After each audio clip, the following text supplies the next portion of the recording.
여러분 안녕하십니까? CBS 토론입니다. 지난 4월 18일 약 2년 동안 실시되었던 사회적 거리두기가 전면 해제되었습니다.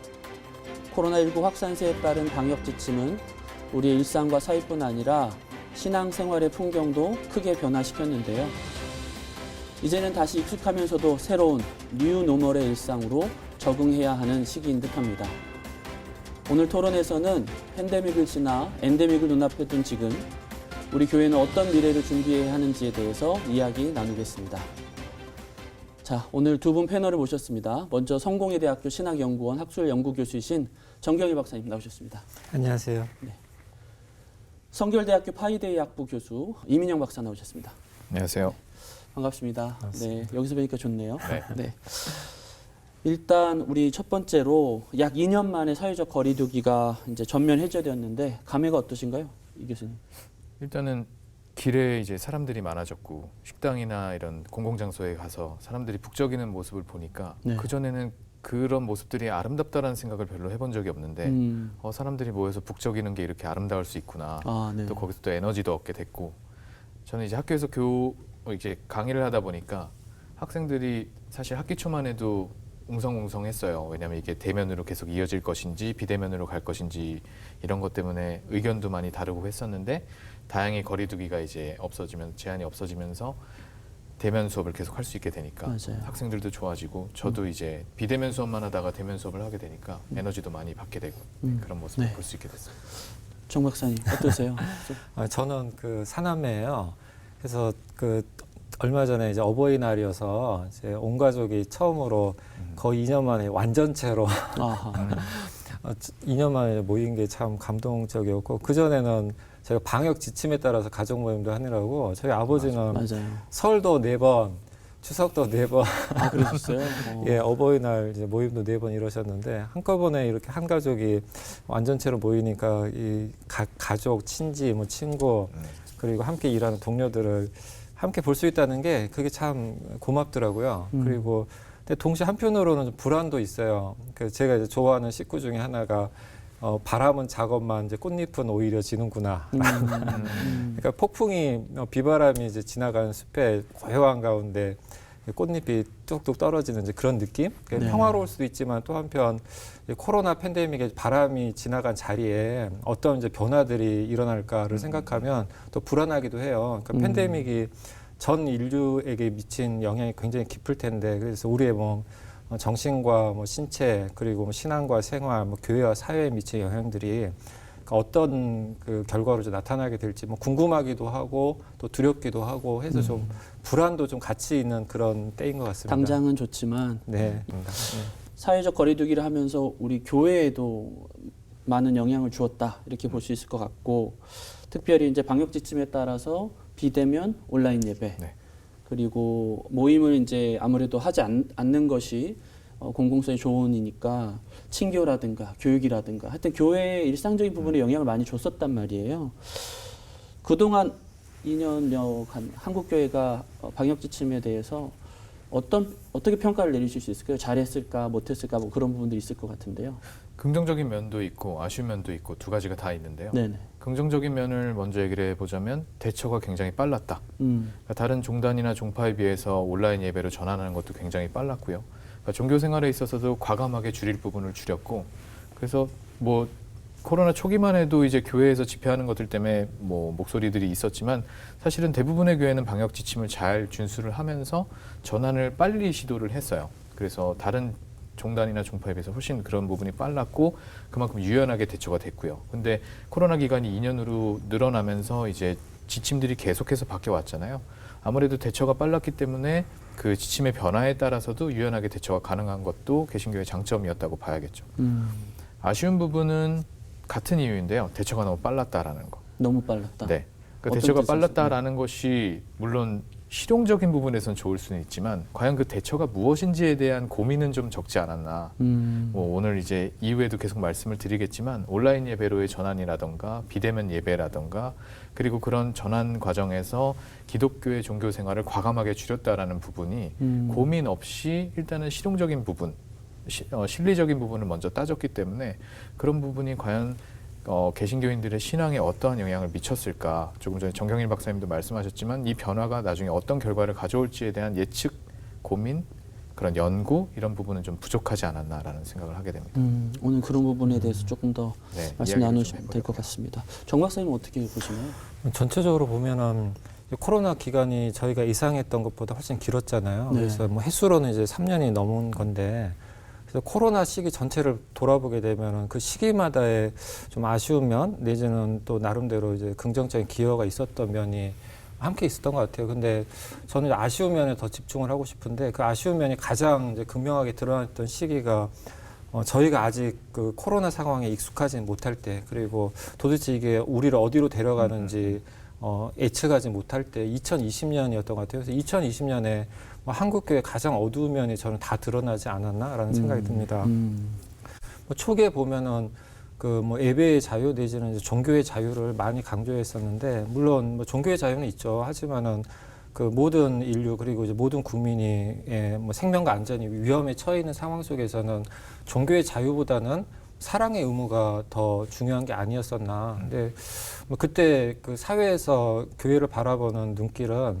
뭐 이제 사랑의 의무를 이제 다하는 그런 교회 본연의 모습보다는 종교의 자유라고 하는 이름으로 자기 생존에 먼저 급급했던 모습으로 사회가 교회를 바라봤던 것 같아요. 네. 근데 역설적으로 뭐 교회가 생존을 위해서 뭐 2020년 팬데믹 초기에 생존을 더 중심적으로 따라갔었지만 결과적으로 그것이 교회의 장기적 근본적 생존을 좀 위협한 게 아닌가. 왜냐하면은 고통받는 이웃 그리고 이제 위험에 처해 있는 사회를 사랑하지 않는 교회 그리고 고통받는 사람들의 생존에 대해서 무관심한 교회라고 하는 것은 결과적으로 교회에 대한 사회적 신뢰 그리고 뭐 믿음을 잃게끔 했던 것이 아닌가 싶어요.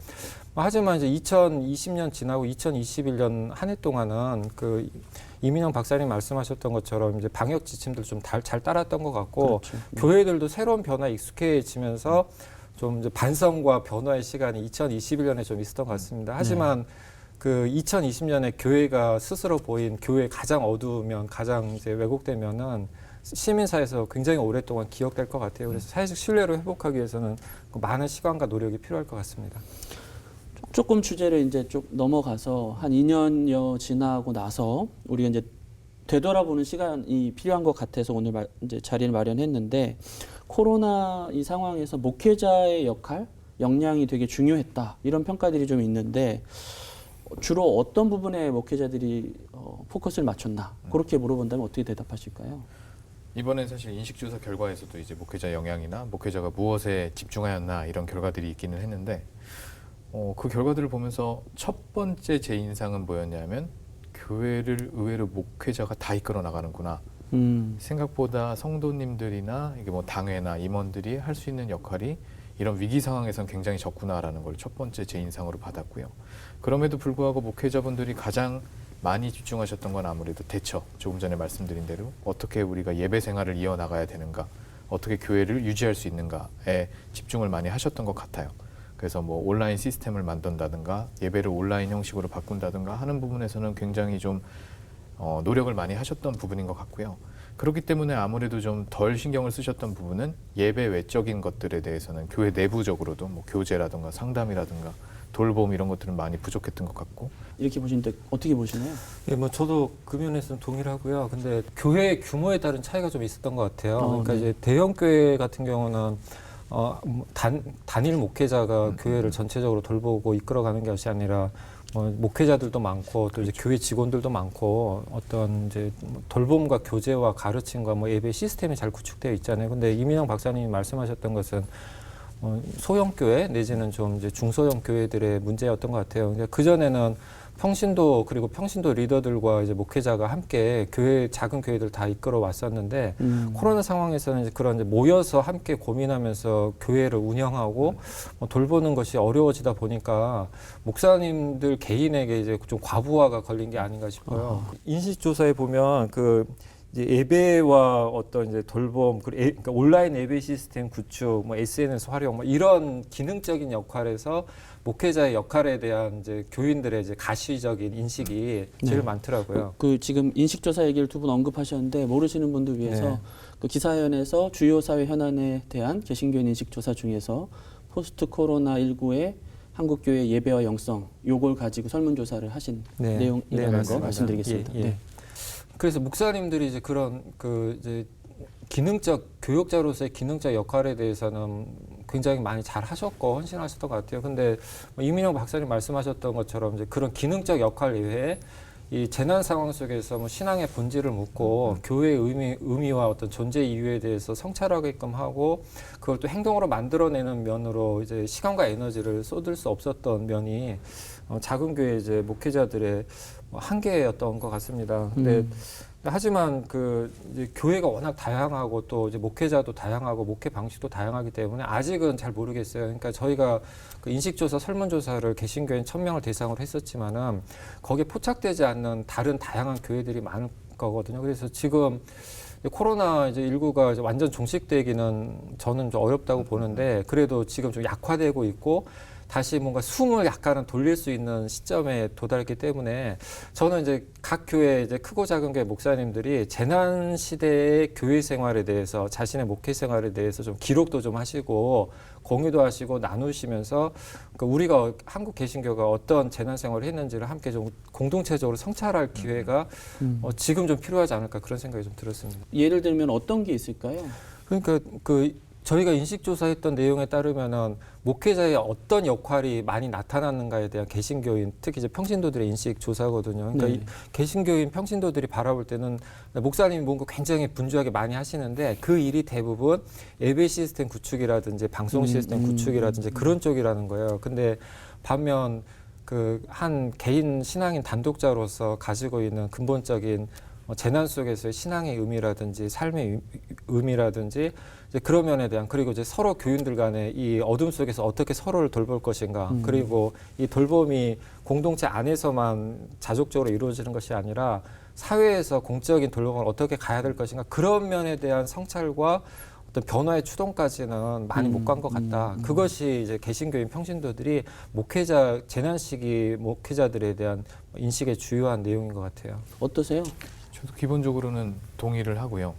그러니까 신앙생활과 참여라고 하는 두 가지의 개념을 놓고 봤을 때 참여에 너무 무게를 많이 두셨던 것 같아요. 그러니까 신앙생활 자체가 무엇이고 그것을 어떻게 할지에 대해서 조금 다양한 고민들이 필요했고 그것이 다양한 형태로 나타날 수 있는 어떻게 이렇게 표현하면 좀 죄송합니다만 기회였을 수도 있거든요. 근데 그것보다는 아무래도 교회에 어떻게 참여하고 교회의 구성원으로서 그 구성의 그 끈을 놓지 않을 수 있게 할 수 있을까 거기에 초점을 맞추다 보니까 기능과 역할 뭐 이런 것들도 구분이 가능할 것 같습니다. 근데 그런 면을 놓고 보자면 이제 목회자분들이 아주 적나라하게 표현을 하자면 불안하셨겠죠. 왜냐하면 이런 상황이 처음이셨고 교인들이 눈에 보이지 않고 하지만 나는 교회에 나와야 하고 예배는 계속해서 지속해야 하는데 우리 교회에서 함께 섬겼던 성도님들이 과연 신앙생활을 잘하고 계신가 일단 연결 그리고 참여 이런 것들을 아무래도 먼저 생각하실 수밖에 없었던 그런 불안한 심리도 분명히 작용을 했다라고 생각을 합니다. 그 점은 그 개신교 교회들이 재난 이전에 익숙해왔던 방식과 연결이 좀 되어 있는 것 같아요. 그러니까 개신교 다른 종교들도 뭐 모이는 건 많이 하지만은 저희 이제 개신교는 뭐 주일 성수, 주일을 뭐 거룩하게 지켜라라고 하는 이제 그게 거의 뭐 교리 수준처럼 강하게 되고 있고 교회의 어떤 가르침과 뭐 돌봄, 사귐 그리고 뭐 바깥으로 활동까지도 다 이제 모여서 그러니까 모이기 힘쓰는 공동체답게 모여서 많이 했었잖아요. 그렇죠. 모이는 게 되게 중요한. 그래서 회의도 많고 또 이제 같이 모여가지고 기도도 하고 준비도 하고 그러는데 이제 그것이 갑자기 중단되면서 이제 목사님들이 좀 많이 당황을 하셨던 것 같아요. 그러니까 근데 저희 이제 조사 중에 보면은 이제 교인들은 받아들이거든요. 왜냐하면은 교인들은 신자일 뿐만 아니라 시민이기 때문에 시민사회에서 시민들이 경험하고 있는 뭐 고립의 경험이라든지 아니면 불안의 경험도 다 공유하고 있기 때문에 교회라고 특별히 달라야 한다라고 하는 기대는 없었던 것 같아요. 그러니까 뭐 모이지 못한다라는 것 내지는 뭐 이제 함께하지 못하는 것 참여하기 어려운 이런 면에 대해서는 좀 감수하고 그 인정하고 넘어가는 부분들이 설문에서 많이 조사에 나타나거든요. 근데 이제 목사님들 입장에서는 계속 뭔가 공동체가 유지되도록 해야 된다라고 하는 자기 압박이 좀 많아서 그러다 보니까 오히려 어떻게 모이게 할 것인가 그 방식 그리고 너무 수단 쪽에 좀 신경을 많이 쓰신 것 같아요. 코로나 상황이 개인의 신앙이나 영성에 영향을 끼쳤다고 보시는지. 분명히 영향을 끼쳤죠. 왜냐하면 아주 큰 변화가 생겼으니까요. 그러니까 예전에도 한번 말씀을 드렸던 것 같은데 종교적 시공간의 확장이라고 정의를 내렸었어요. 네. 그게 뭐냐면 개신교는 주일 아침 오전 11시에 교회라고 하는 공간에 모여서 예배를 드리는 것을 기본적인 종교 생활로 여겨왔기 때문에 그것이 굉장히 중요했고 거기서 참여하지 않는 것에 대한 어떤 압박감? 그런 것들이 분명히 존재했었죠. 근데 지금 코로나 시국으로 인해서 어쩔 수 없이 교회에 모이지 못하게 됐고 온라인 예배라고 하는 것도 뭐 실시간으로 전송이 되긴 합니다만 녹화 방송으로 볼 수 있는 상황이 되었기 때문에 그렇죠. 시공간이 확장이 되었다라고 봐야 해요. 이것은 어떻게 보면 긍정적인 계기가 됐을 수도 있고 내가 나의 신앙을 어떻게 주도적으로 이끌어 나갈 수 있을까를 고민할 수 있는 계기가 될 수 있었는데 문제는 그 부분에 대한 어떤 교육이나 고민, 조금 전에도 말씀드렸듯 고민 이런 것들이 부족하다 보니까 성도님들께서 그 확장된 시공간을 가지고 뭘 해야 될지에 대한 그런 어떤 지침이 없었던 거죠. 그리고 그동안 그전에는 모든 걸 다 교회 안에서 해왔기 때문에 교회 밖에서 내가 뭘 해야 될지를 모르는 상황이 되었다라고 봐야 되는 거예요. 그래서 일각에서는 조용한 일탈이 이루어지고 있다라고까지 평가를 했거든요. 그러니까 분명히 온라인 예배에 참석하는 것 같고 교회에 나오는 것 같은데 개신교 신앙으로 놓고 보자면 이분들이 점점 멀어지고 있다라는 거죠. 정 박사님 어떻게 보세요? 네. 네, 저는 뭐 제 개인의 경험을 돌아보면 네. 이 팬데믹 기간 중에 제가 영적으로 이제 가장 이제 민감하고 또 이제 적극적이고 헌신적이었던 데가 이제 팬데믹 초기 그 코로나 19로 이제 팬데믹으로 국제보건기구에서 3월 11일인가요? 그때 이제 발표를 하고 이제 갑작스러운 충격과 고립 속에서 집에 머물러 있을 때 그때 제일 홀로 있으면서 가장 기도도 많이 했던 것 같고 성서도 많이 읽었고 또 뭐 영성 서적들도 많이 읽었고 이제 그런 시간이었거든요. 그때는 목사님이나 뭐 이런 분들이 아니면 교회 이제 리더들이 뭐 이끌어주고 이럴 때가 아니잖아요. 그러니까 다 그 내가 나의 목사여야 되고 내가 나의 교사여야 됐던 시간이었기 때문에 네. 아마 모르겠어요. 근데 많은 개신교인들이 저와 좀 비슷한 경험들을 공유하고 있을 거라고 저는 생각을 해요. 이제 그 시기에 자율적이고 주체적인 개인 영성 생활이 강제됐던 시기가 이제 그때인 것 같습니다. 근데 이게 좀 흥미로운데 아까쯤에 그 이민영 박사님이 우리가 대응 대처를 또 너무 빨리 잘한 것도 문제라고 하셨는데 그게 좀 의미가 통하는 것 같아요. 왜냐하면 이제 굉장히 빠르게 각 교회들이 작은 교회들까지도 여러 형태로 온라인으로 예배를 이제 드리게 되고 그 시스템을 장비도 갖추게 되고 뭐 기술도 늘게 되니까 이제는 그 혼자서 어둠 속에서 고립된 가운데 홀로 자신의 영성, 가족, 교회, 사회를 걱정하면서 기도했던 신앙인들이 네. 이제 어느 순간부터 갑자기 이제 시청자가 돼버린 것 같아요. 그래서 기도든 뭐 성서 공부든 아니면 예배든 이제 다시 이제 보게 되는 예배를 보게 되는 경험이 굉장히 익숙하게 돌아와 버렸다. 코로나 이전에 오프라인에서 예배를 보던 것이나 지금 이제 화면을 통해서 예배를 보는 것이나 같아져 버리는 이제 그런 면에서 그 개인의 어떤 영성 생활이 더 깊어질 수 있도록 하는 뭐 자기 훈련, 홀로 있으면서도 함께 홀로 더불어 함께 할 수 있는 영성의 훈련이나 이런 부분들 우리가 좀 기회를 많이 잃었지 않나라는 생각이 들어요. 사실 가만히 돌아보면 개신교인들이 집에서 무언가를 하고 있나라는 생각을 좀 하게 돼요. 물론 정경일 박사님처럼 이렇게 스스로 뭔가를 하시는 분들도 존재하지만 그 비율로 놓고 보자면 굉장히 그 수가 적다라고 생각을 하고요. 모든 것을 대부분 다 교회를 일주일에 한 번만 가는 신앙생활이 아니었고 수요일 날도 가고 금요일 날도 가고 토요일 날도 가고 새벽 기도도 가고 그러니까 굉장히 많은 시간을 교회에서 보내다 보니까 혼자 스스로 뭔가를 하려고 해도 뭘 해야 될지 모르는 경우가 많지 않았나.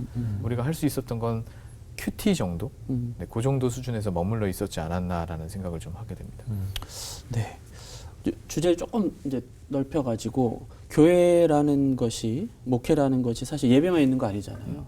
근데 코로나 기간 동안에 예배와 영성을 주제로 이제 설문조사를 실시하셨고 거기서 좀 눈에 띄는 대목이랄까 그런 것들이 있으시면 좀 소개 부탁드릴게요. 예, 저희가 이제 두 차례 나눠서 인식 조사를 했었잖아요. 그러니까 1차는 사회 현안, 정치 현안에 대한 것이었고 두 번째는 이제 예배와 신앙 생활에 대해서 했는데 이제 이민영 박사님과 제가 이제 예배와 신앙 파트를 맡아서 이제 설문도 기획을 하고 분석 작업도 했거든요. 이 개신교라고 하는 것이 하나의 뭐 단일화, 균질적인 집단이라기보다는 내부에 엄청난 다양성이 있는 게 또 개신교인 것 같아요. 두 가지만 말씀을 드리면 첫 번째는 인격적 관계, 인격적 소통, 그 친밀함이 가능한 작은 교회들의 의미가 더 커졌다라는 겁니다. 그러니까 대형 교회는 아까 말씀드렸지만 일종의 이제 종교적 서비스를 잘 할 수 있는 시스템이 구축이 되어 있었잖아요. 이미 이제 온라인 방송이나 이것은 코로나 이전부터 거의 개별 방송국 수준의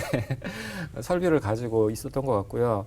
그래서 재난 대응에서는 매우 효과적이고 효율적인 외적 조건 구조들을 갖고 있었던 것 같아요. 근데 저희가 이번에 설문조사를 해보니까 대형 교회 교인들이 오히려 이제 종교 소비자처럼 살게 되면서 신앙생활에서의 어떤 자기 주도성, 그러니까 기도라든지 성서 독서, 신앙 도서, 이제 독서 이런 면에서 중소형 교회 그리고 소형 교회 교인들보다 이 신앙의 어떤 자기 주체성, 주도성이 굉장히 많이 떨어지는 거예요. 그리고 또 하나 이제 흥미로운 것은 교인 간 돌봄, 그러니까 서로 이제 사귀고 돌보는 데서의 만족도도 대형 교회가 제일 낮은 거예요. 그러니까 교회 생활의 어떤 전반적인 면에서 개인의 어떤 신앙, 영성 그리고 관계 이런 모든 면에서 대형 교회 교인들이 좀 종교 소비자처럼 되어 있는 것이 아닌가 해서 만족도도 좀 떨어졌던 것 같고요.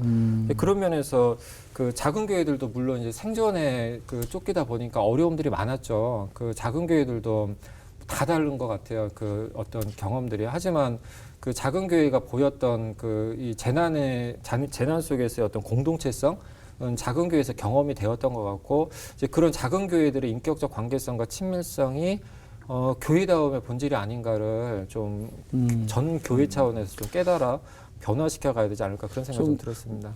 그리고 두 번째 얘기를 좀 드려야 되는데 그거 좀 드려도 될까요? 그러니까 이제 저희 이번 인식조사에서 좀 특징적으로 바라봐야 할 것이 이제 두 번째는 2030 세대, 소위 이제 젊은 세대의 이제 변화 적응력이 이후 개신교인의 교회 생활의 어떤 뉴노멀이 될 거다라는 생각을 하게 됩니다. 왜냐하면은 친교나 신앙의 깊이 등에서 젊은 세대들은 오히려 위축되지 않은 모습을 좀 보였거든요. 만날 사람들은 또 나름대로 만나고 또 교제도 오프라인 온라인으로 자유롭게 좀 했던 것 같고, 한 가지 굉장히 좀 흥미로운 것이 신앙의 깊이가 어떻게 되는가, 신앙이 깊어졌는가 얕아졌는가에 대한 응답에서 대체로 이제 변화가 없다가 많아요. 근데 유독 20대 그룹에서 신앙이 깊어졌다는 응답이 30.7%로 나왔는데 그게 다른 세대들은 보통 20.4%에서 25% 정도거든요. 그러니까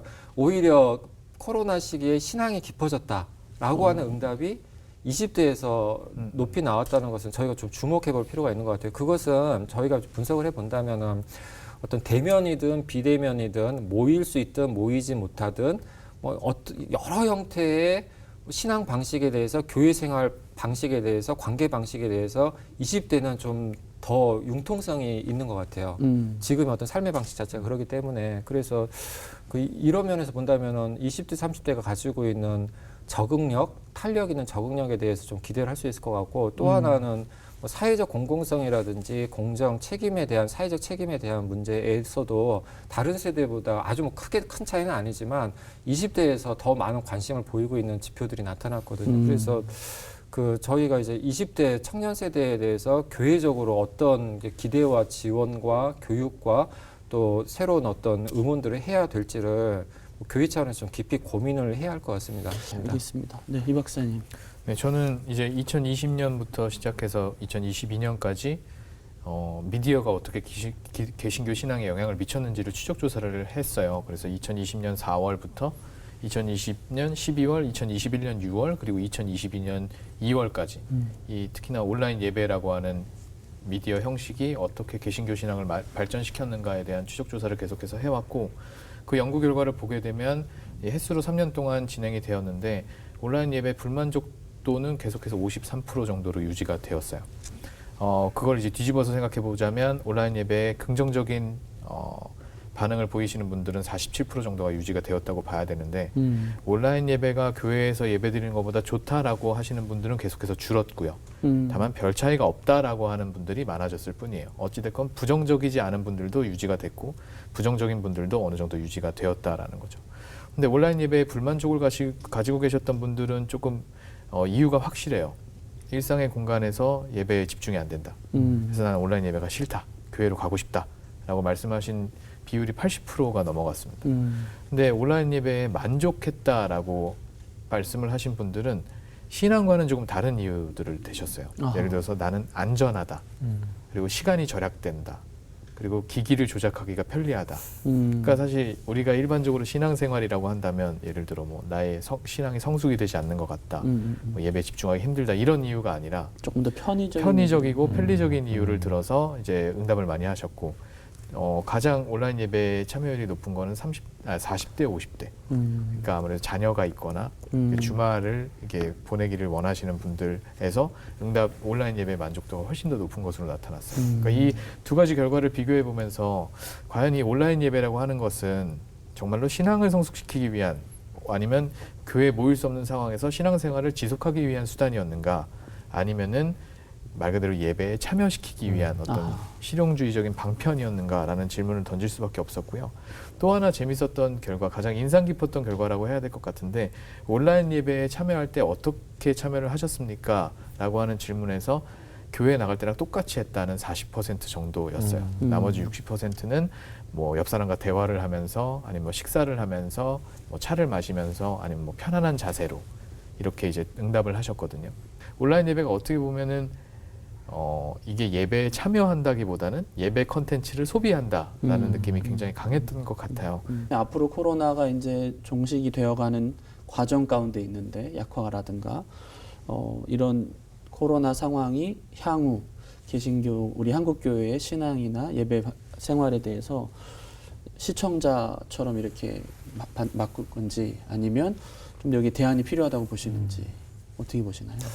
그럼 이제 예수님께서 참된 예배는 영과 진리 안에서 그러니까 뭐 언제나 어디서나 이제 드릴 수 있는 게 참된 예배라고 하셨잖아요. 그래서 그 지금 저희가 아까 20대, 30대 그룹의 어떤 그 적응력에 대해서 말씀드렸듯이 이제 언제나 어디서나 어떤 조건에서도 그 예배는 이제 드릴 수 있고 또 신앙생활을 할 수 있다. 그것을 고통스럽게 배웠던 것이 이제 팬데믹 기간이었던 것 같습니다. 저는 뭐 그 면에서 뭔가 새로운 것을 만들어낸다기보다는 그 그리스도교 신앙의 어떤 본질을 가지고 변화되는 상황 속에 가장 이제 바르게 어떤 때에 맞게 이제 적용하고 실천하는 것이 제일 중요할 것 같고요.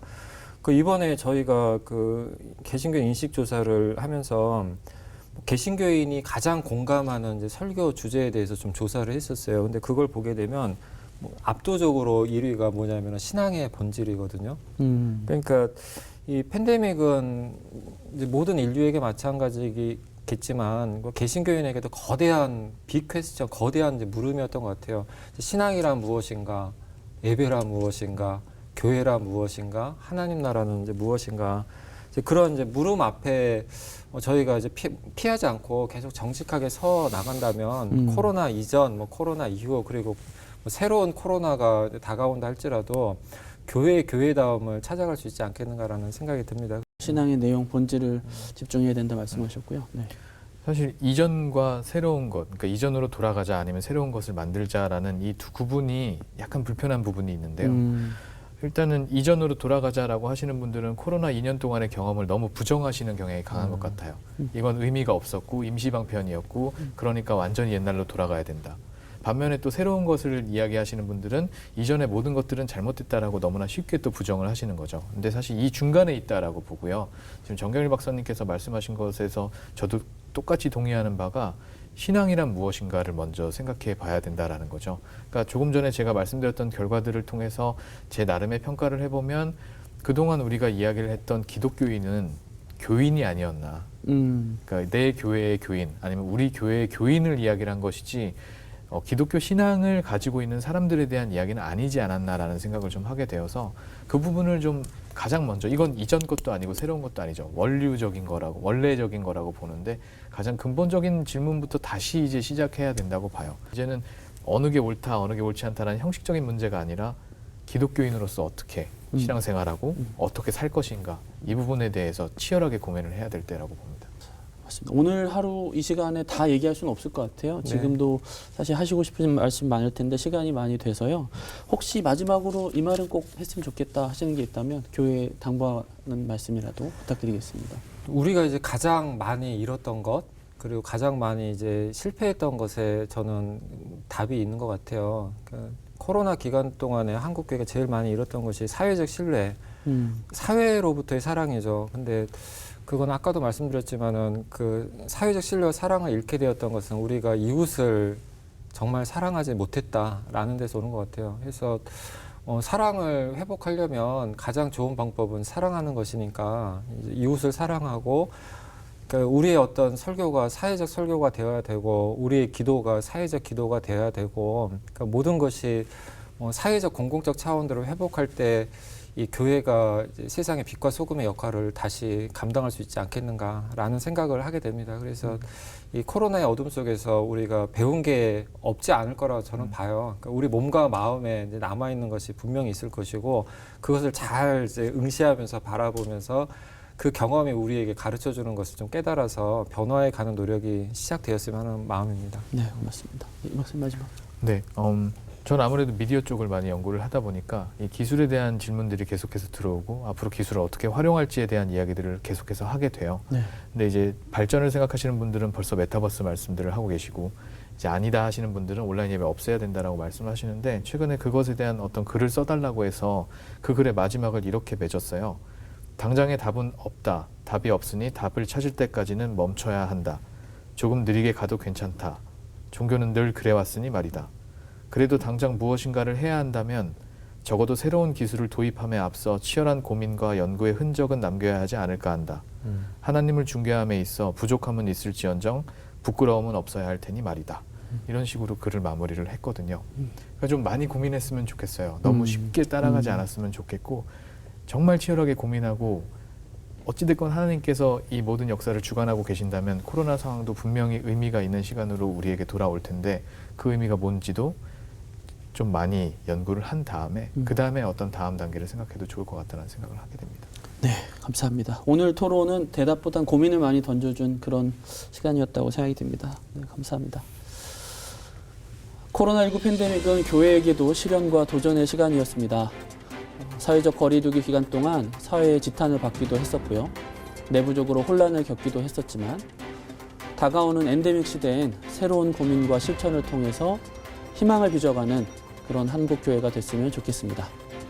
오늘 CBS 토론은 여기서 마치겠습니다. 시청해 주셔서 고맙습니다.